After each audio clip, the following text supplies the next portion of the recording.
I am Luciana Hartwin. Welcome to the Lilith Verse. As always, we would appreciate a like, a comment, and a subscribe.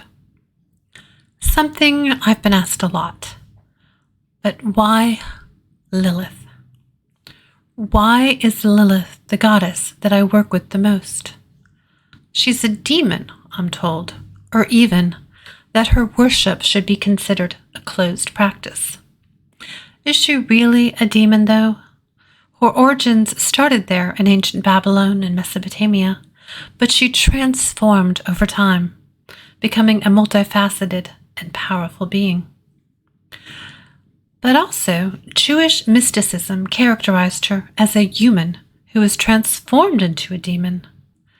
Maybe that's their version, but the patriarchal culture naturally had an axe to grind against an uppity woman who dared to defy the patriarchal culture of the time. Lilith was seen as a cautionary tale on how not to be. Here's the thing, too. The worship of Lilith is absolutely not a closed practice. She's been a myth of figure and power since pre-biblical times. No one culture or tradition can claim her as their exclusive own. I began my personal worship of Lilith when I was in a place of crisis. I'd been betrayed by my partner at the time, and I went to our local park. I needed some space to think and just to breathe. Although it was the middle of the afternoon, an owl plopped down on the grass about 20 feet from me and proceeded to hop about. I'd never encountered an owl in the wild before, certainly not one so close to me. For this bird to appear so providentially and synchronistically set off a spark in my brain. I meditated on the encounter, and so began my relationship with the powerful Lilith. She gave me courage and purpose when I floundered. When I devoted my practice to her, she delivered all the things that I needed and asked for. All she asked in exchange was that I share what I know about her and spread her message whenever I can. Lilith's message, a spark of rebellion and reclamation. Lilith's whispers echo through the ages, urging you to embrace your wild nature, reclaim your primal desires, shed societal expectations, and embrace your authentic self. Defy authority. Question the status quo. Challenge unjust rules, and fight for your own liberation. Own your sexuality. Reimagine your sensual power. Navigate desires unapologetically, and celebrate your unique expression. Embrace your shadow. Integrate the darker aspects of yourself. Confront hidden truths, and find wholeness and authenticity. Live fiercely. Ignite your fire within, embrace passion, and boldly carve your own path. Now, I know this is a video about Lilith and the Morrigan.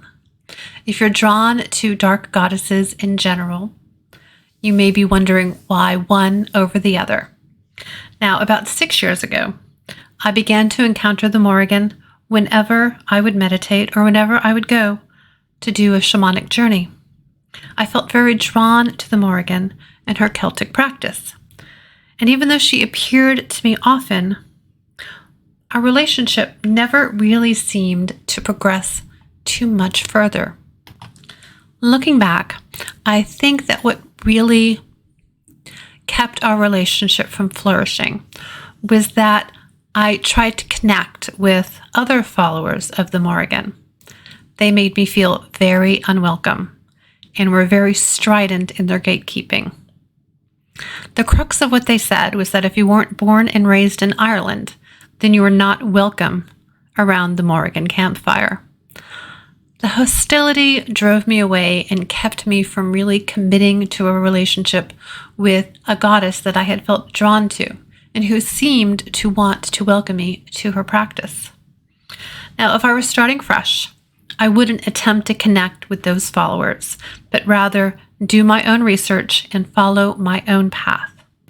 No one owns a deity or has the right to tell you how you can worship or whether you even can worship, which is why I am very much against gatekeeping of any kind. You are on your own unique path, and no one has the right to tell you what is right for you. Now, if you're watching this video, you are probably drawn to the dark goddesses, to left-hand path, to shadow work. You are not afraid to go deep and to walk the paths that others fear to tread. But are you being called by Lilith? Or are you being called by the Morrigan? Let's go deeper. Lilith, a deeper dive into origins, mythology, and meaning. Lilith's origins are complex and contested, weaving through various historical and cultural threads. While primarily associated with Jewish folklore, her roots stretch far back to ancient Mesopotamian societies. The ancient Mesopotamian connection.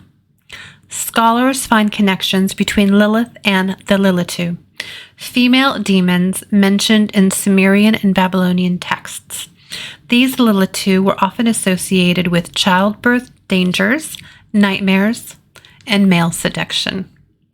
Jewish folklore. Lilith entered Jewish folklore most notably in the alphabet of Ben Sirah, which was dated 7th to 10th century. This text depicts her as Adam's first wife, created alongside him from dust. She refused to submit to his dominance and fled Eden. This narrative established her as a rebellious figure, challenging authority and societal expectations. Demonization in Christianity. Later, Christian writings adopted and demonized Lilith, associating her with evil, demonic entities, and associating her with succubi and incubi. This demonization unfortunately overshadowed her earlier, more complex portrayals. Mythology. Lilith's story varies significantly depending on the source, reflecting her evolving interpretations over time. The first Eve narrative. The alphabet of Ben Sirah and other texts recount Lilith as Adam's first wife, refusing to lie beneath him in submission. This act of defiance led to her banishment from Eden, fueling her transformation into a rebellious figure. Succubus and Demon Queen. Some interpretations depict Lilith as a seductive succubus or fearsome demon queen, preying on men and children. These portrayals, often influenced by Christian demonization, overshadow her early rebellious and independent nature. Independent spirit. More recent feminist interpretations reclaim Lilith's agency, focusing on her refusal to conform to societal expectations and her embrace of her desires. This perspective sees her as a symbol of feminine liberation and empowerment. Now, Lilith embodies a multifaceted energy associated with several core domains. Primal aspects. She connects to primal aspects like untamed sexuality, wildness, and freedom, representing the untamed nature and desires often suppressed by societal norms. Independence and liberation. Lilith's defiance stands as a symbol of breaking free from oppressive structures and societal expectations, particularly for women. She encourages embracing one's authentic self and defying patriarchal norms. Challenging authority. Her refusal to submit to Adam signifies questioning authority and established power structures. This resonates with individuals seeking personal empowerment and challenging the status quo. Embracing shadow aspects. Lilith represents integrating one's shadow self, the hidden or rejected aspects of the psyche. She encourages confronting uncomfortable truths and accepting the darker aspects of one's nature. So what is her basic appeal? Lilith's complex and diverse interpretations draw individuals seeking various forms of personal growth and connection. Personal empowerment for those seeking liberation from societal constraints and reclaiming their personal power. Lilith serves as a powerful role model. Reclaiming wild nature. Individuals yearning to connect with their untamed desires and instinctual nature find resonance in Lilith's primal aspects. Navigating sexuality. Lilith resonates with those exploring the complexities of sexuality and seeking to reclaim their agency within that sphere. Confronting societal expectations. Individuals challenging societal norms and expectations find an ally in Lilith's rebellious spirit. Now, let's take a look at the Morrigan. The Morrigan, a deeper dive into sovereignty, transformation, and battle origins. The Morrigan, known as Morrigan in modern Irish, hails from the rich tapestry of Celtic mythology. Primarily found in Irish lore and sagas, she embodies various domains related to war, fate, and sovereignty. While her exact origins remain shrouded in some mist, she is often linked to the Tuatha Dé Danann. The powerful race of deities from Irish mythology is sometimes said to be her ancestors, placing her among the highest ranks of the divine. Early sovereignty goddesses. Some scholars connect her to ancient Celtic goddesses associated with land, fertility, and sovereignty, suggesting an evolution of their roles through time. War goddess triplets. The Morrigan frequently appears as a trio alongside Macha and Bapt, each representing different aspects of war and its consequences. Macha signifies the preparation and initiation of conflict. Bapt embodies the battle frenzy and bloodshed, while the Morrigan represents the aftermath and finality of war, including death and sovereignty claims. Mythology. The Morrigan's complex mythology encompasses both fearsome and alluring aspects. Shapeshifter. She appears in diverse forms, often as a crow or raven, symbolizing death, prophecy, and battlefield scavenging. She can also transform into a beautiful woman to manipulate or tempt her foes. Harbinger of war. Her presence often heralds impending conflict, stirring emotions, and inspiring warriors to both bravery and bloodlust. Guardians of sovereignty. Despite her association with war, the Morrigan also plays a crucial role in establishing and protecting rightful rule. She tests and chooses leaders, ensuring they possess the strength and wisdom to defend their people. Goddess of death and transformation. While linked to death, she also represents its transformative power. Through battle and its aftermath, individuals and societies undergo profound change, leading to rebirth and renewal. Domains. The Morrigan's influence extends beyond the battlefield, touching various aspects of life. Sovereignty. She embodies the power and responsibility of leadership, reminding us of the sacrifices and battles necessary to protect and define what we hold dear. Battle. She represents the courage, ferocity, and strategic thinking required to face challenges and overcome obstacles. Protection. Though linked to war, she reminds us that fierce protection can bring peace and ensure safety. Prophecy. Her connection to ravens grants her insight into the future, offering cryptic warnings and glimpses of fate. Shapeshifting. She inspires adaptability and reminds us that change is inevitable, urging us to embrace transformation. Liminality. Her association with crows and battlefields links her to liminal spaces, those transitional moments between life and death, order and chaos, offering guidance through uncertainty. Embracing darkness and death. Unlike some death deities, the Morrigan encourages facing the darker aspects of life, including death, as necessary parts of the cycle of change and renewal. Appeal. The Morrigan's multifaceted nature resonates with individuals on various personal journeys. Courage and strength. Those seeking inner strength and the courage to face their fears find inspiration in her warrior spirit. Shadow work. Individuals exploring their shadow selves and hidden aspects of their personality connect with her transformative power. Understanding death. Those seeking to understand death and its meaning find solace in her role as a guide through that transition. Navigating power dynamics. Individuals working with issues of power, leadership, and claiming their rightful place find guidance in her sovereignty aspects. Connecting with warrior spirit. Individuals drawn to warrior traditions or seeking to channel their inner strength find an ally in her fierce energy. Remember, the Morrigan's complexity allows for diverse interpretations.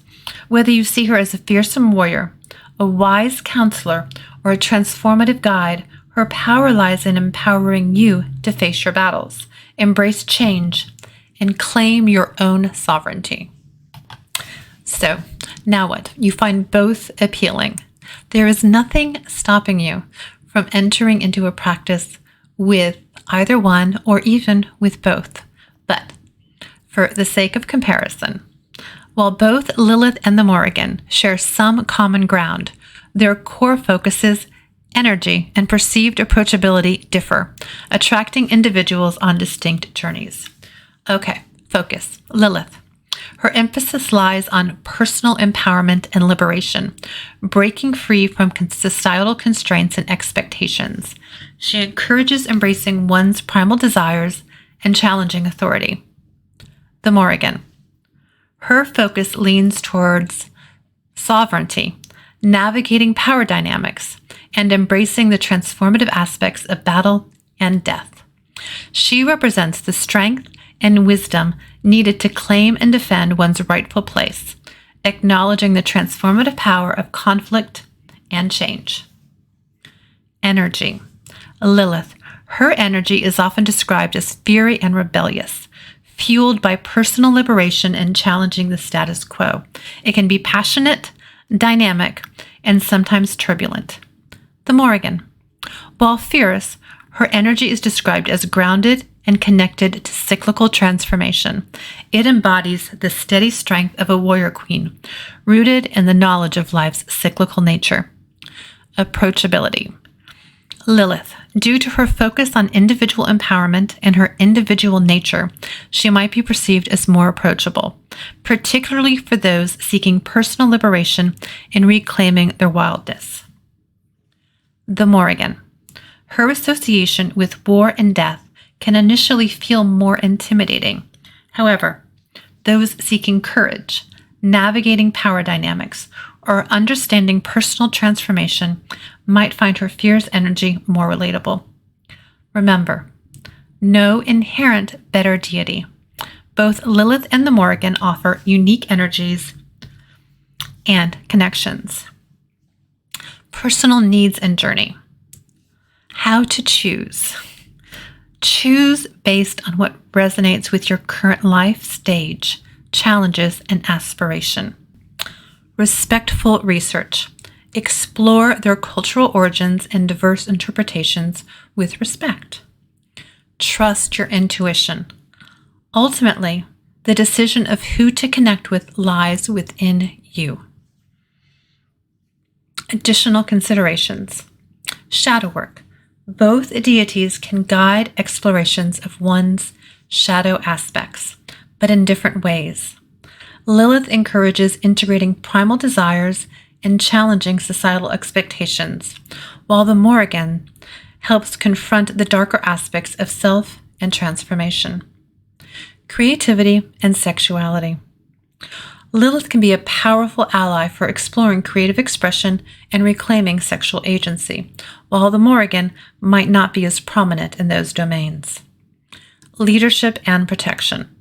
The Morrigan's focus on sovereignty and protection resonates with those seeking guidance in leadership roles or personal protection, while Lilith might not be as prominent in these areas. The journey of faith and personal exploration is a winding path, one where deities and their messages can serve as guiding lights. Whether you find yourself drawn to the fiery liberation of Lilith or the grounded strength of the Morrigan, remember that true connection lies in what resonates within your own heart. Explore with respect, honor diverse interpretations, and trust your intuition. After all, the most powerful force for your own growth lies within you. Remember, the choice is yours, and there is no one right answer. Embrace the journey, listen to the whispers of your soul, and may your chosen path lead you to your own unique form of empowerment and transformation. I have been Luciana Hartwin. Thank you for joining me on this exploration of these two powerful dark goddesses. As always, we would appreciate a like, a comment, and a subscribe. And thank you for joining me today in the Lilithverse.